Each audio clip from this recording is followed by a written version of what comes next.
Hello, everybody.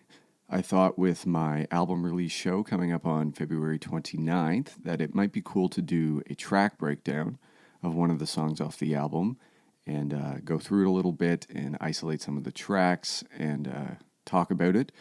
And the song I'm going to be doing is I Don't Know You.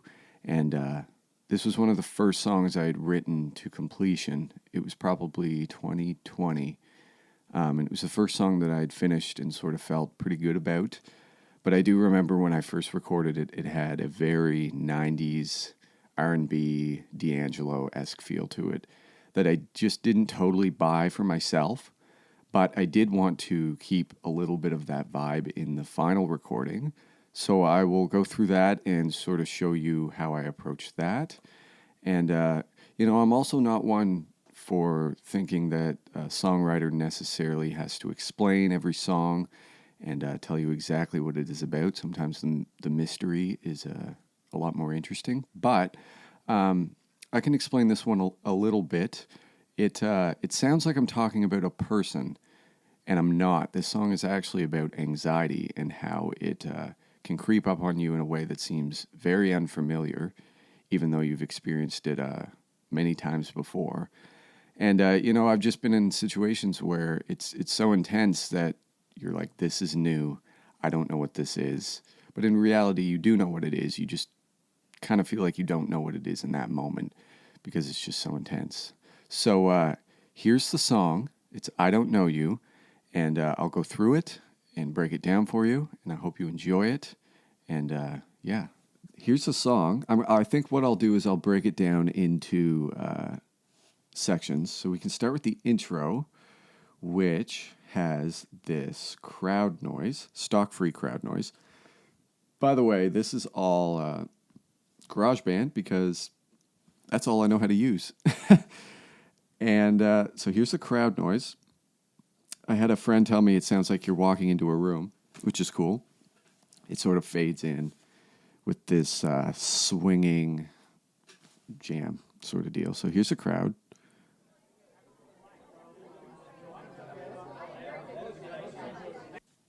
That's it.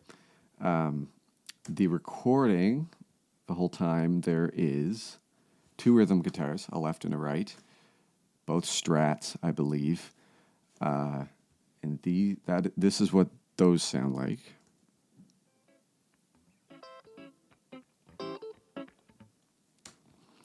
So those are the rhythm guitars that sort of live in the left and the right of the whole thing. Drum kit, there's congas, fake congas, and fake drums. It's just all patches that I used my keyboard to play. And so those are on the whole song. 3 vocals, a bass. There's a clav and an organ that I believe exists throughout the whole song. Yep. Some tambourine hits. And that's pretty much it for what makes up this song. Let's listen to the drums and the bass for that opening section. I'm going to have to mute that. Bring it back a little.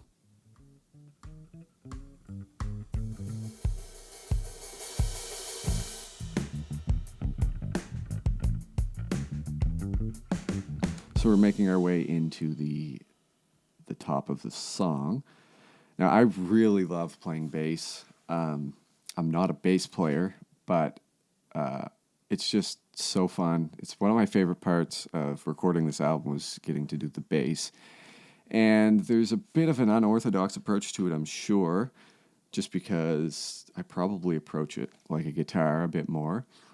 But I also come from the world of loving Grateful Dead music and all that sort of deal where a lot of busy bass playing.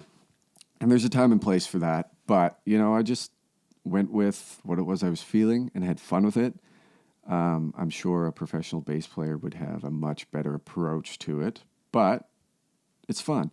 So there is an organ swell that sort of I used to segue the crowd noise into the top of the song.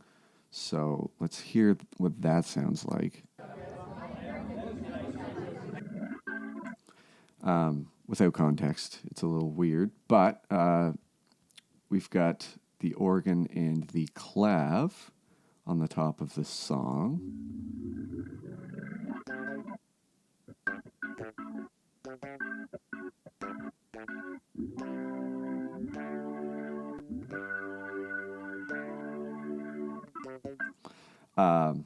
Love a clav. I was listening to a lot of late 70s James Taylor when I was doing the keyboard parts to this song, and there's a lot of clav that happens in those, and I loved it. I thought, okay, I'll do a clav, but I didn't want it to be too abrasive, so pan to the right. It's still audible, but I wanted to make sure that it sat in the mix in a way that was tasteful. So I think one of the biggest parts of this song is, the verses are straight. It's time signatures straight. The chorus, pre-chorus, whatever, is swung, but the rhythm guitars are sort of swung the whole time, even during the straight parts. And I think that's sort of what gives it an interesting feel, maybe. I don't remember why I did that, but this is what the guitars sound like at the start of the verse, which is, played in straight time signature, but this is what the guitars are doing.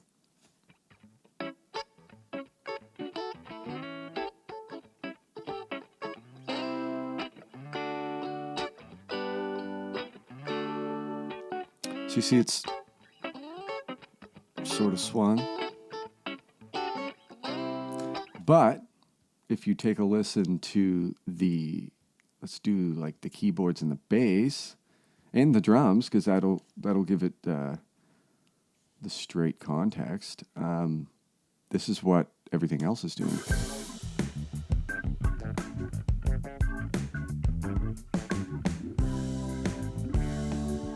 Just add the guitars.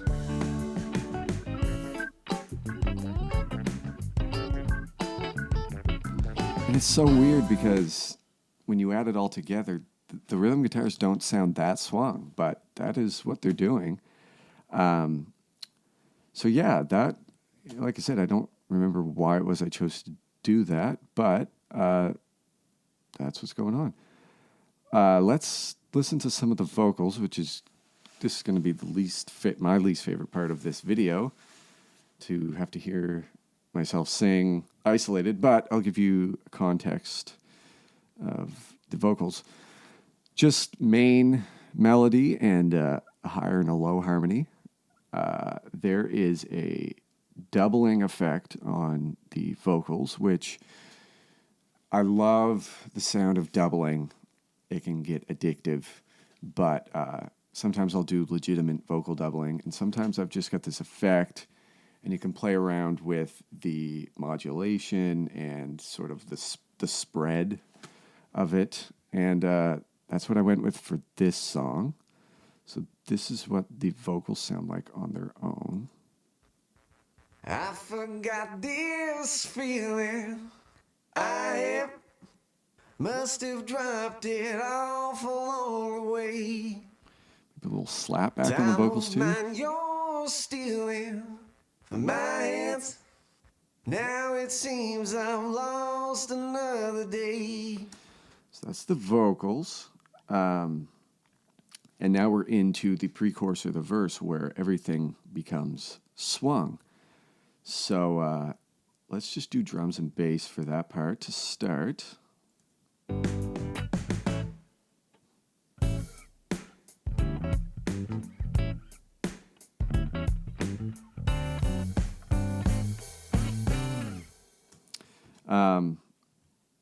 Like I said, I had so much fun playing bass on this song.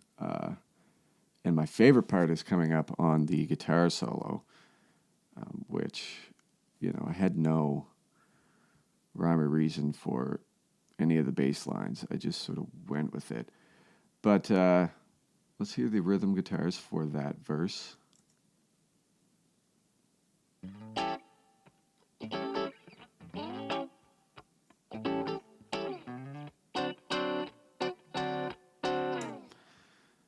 And maybe, I guess I haven't showed you the congas yet. I call it the clock beat because that's literally all it sounds like.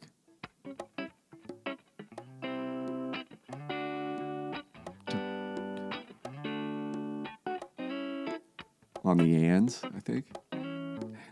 And. It's pretty hokey listening to it on its own, but with the drums, I think it probably makes more sense.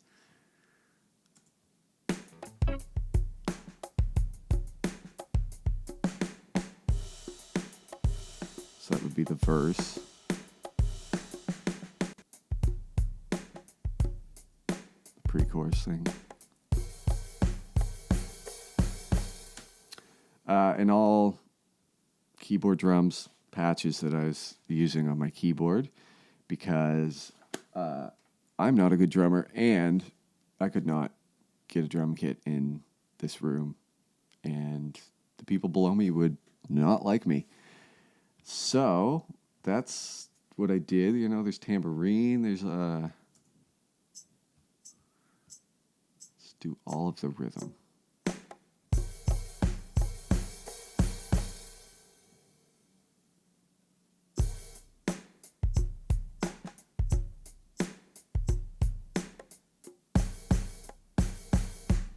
And that brings us to the start of the solo.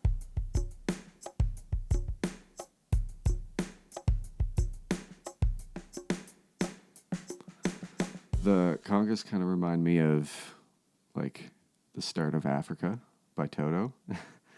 I want to show you the bass, maybe going into the first guitar solo, which I just had so much fun playing, like I keep saying. So let's turn it up a bit. And I'm freezing my computer up. Okay, here we go.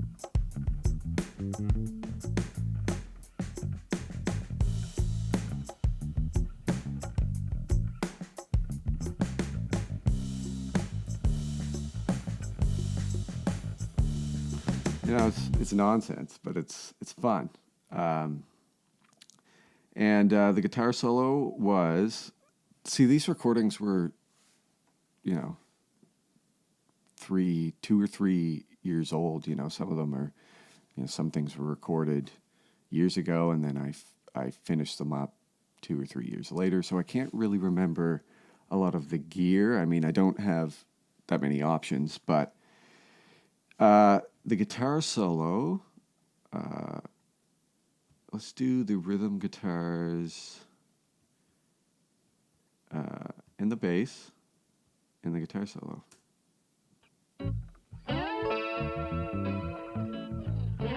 It's a very warbly chorus effect on the solo.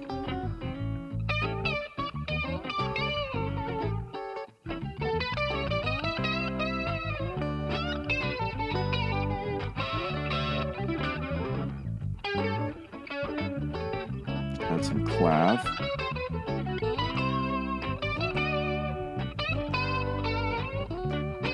Organ.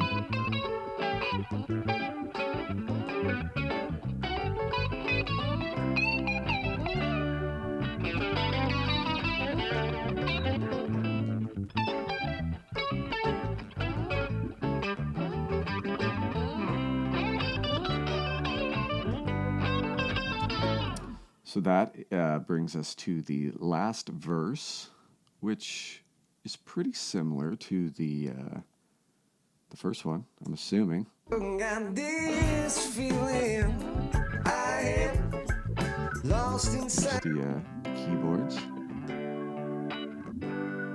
some tambourine maybe.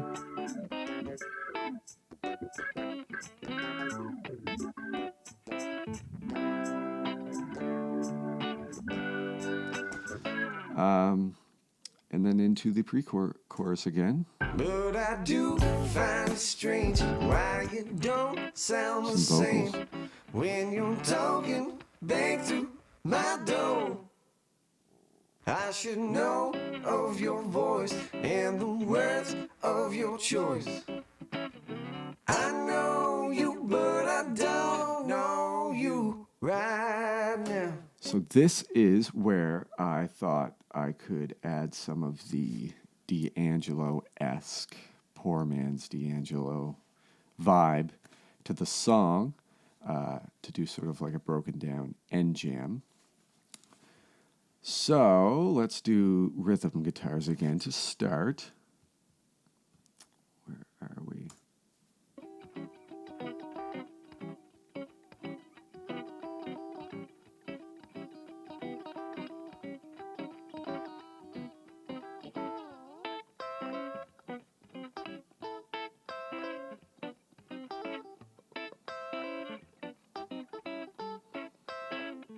So that's sort of what the rhythm guitars are doing. And there's rim shots, which I did in a different patch. So here's the drums, and let's do drums and bass for that end part.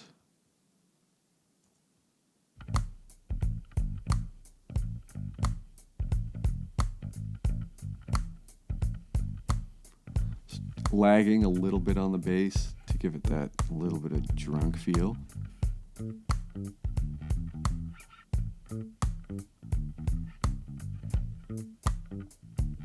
And, drunk on the bass, or on the drums.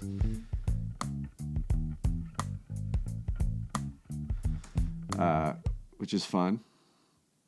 And what did I have for... I should unmute these.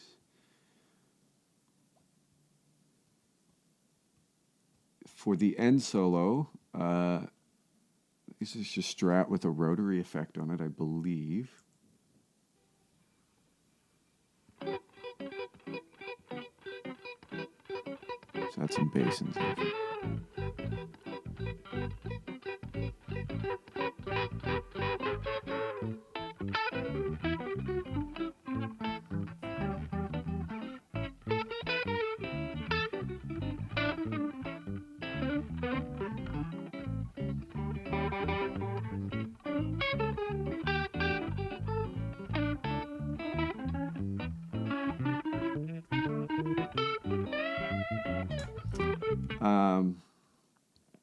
Let's take a listen to maybe what the keys are doing on their own for that part.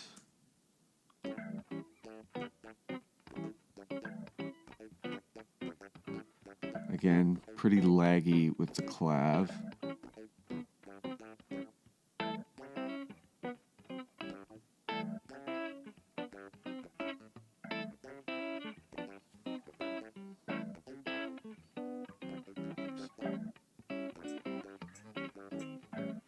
Tambourine on the and again.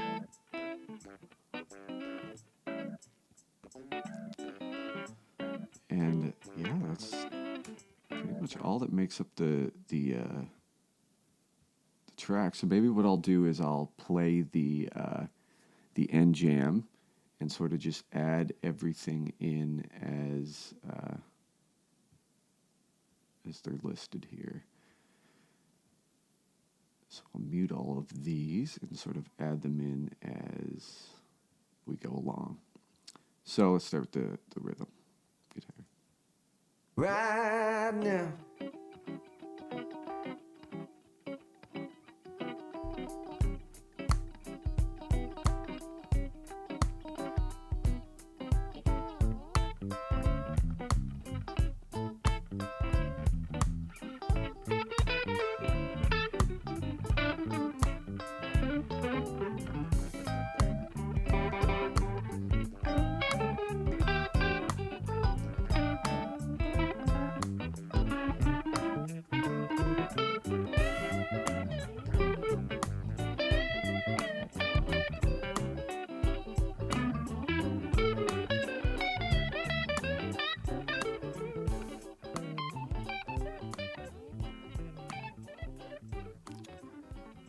So that is pretty much the song. And there you go. That was I Don't Know You off my album Music Room, broken down. I hope you enjoyed hearing those tracks in that way. I definitely enjoyed revisiting some of those isolated tracks. And I'm definitely going to enjoy playing that song along with all of the other songs off my album at my album release show on February 29th at Charlotte Street Arts Center. Tickets are on sale at tickettailor.com, and I really hope to see you all there. I've got a great band lined up, a full band to back me up with these songs, and I just can't wait to play these songs live and see how they translate in that sort of setting. So get your tickets. I really hope to see you there. I hope you enjoyed this video, and thank you again for listening to this album and for watching this video. We'll be talking soon.